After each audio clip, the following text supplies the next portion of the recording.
काल तुळजापूरमध्ये राजकीय वातावरण चांगलंच तापलं होतं. तर ते या कारणामुळे कृष्णा मराठवाडा सिंचन योजनेच्या 40 वर्षाच्या गाजरावरून चाललेली चर्चा आता कुत्र्याच्या पाईटवर आलेली आहे. सिद्धपळ येथे भाजपाचे आमदार राणा पाटील यांनी शेतकऱ्यांसाठी कार्यक्रम आयोजित केला होता आणि त्यात अचानक ॲडव्होकेट धीरज पाटील आपल्या कार्यकर्त्यांसह आले होते. त्यांनी कार्यक्रमाला का बोलवले नाही अशी तक्रार केली. आमदार राणा पाटील यांनी त्यांना हलक्यात घेतले, पण शांत बसणारे धीरज पाटील नव्हते. कार्यक्रमाच्या ठिकाणी पत्रकारांनी राणा पाटील यांची मुलाखत घेण्यास सुरुवात केली आणि तिथेच राणा पाटील यांनी चावणाऱ्या कुत्र्याची पाईट घ्या असं म्हटलं. ॲडव्होकेट धीरज पाटील मात्र शांत बसतील का?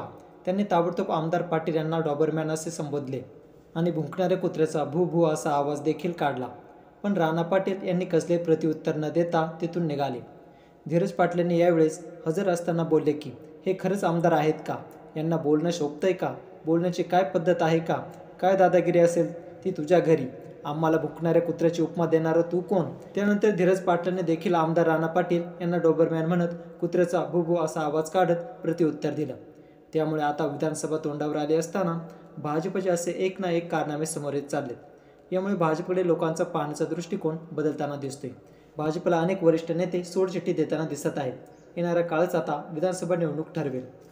भाजप आमदार राणा पाटील यांनी केलेल्या या वक्तव्याबद्दल तुम्हाला काय वाटते? कमेंटमध्ये सांगा. हा व्हिडिओ जास्तीत जास्त शेअर करून लाईक करा आणि सोबतच आमचं विश मराठी यूट्यूब चॅनल अवश्य सबस्क्राईब करा. जय महाराष्ट्र.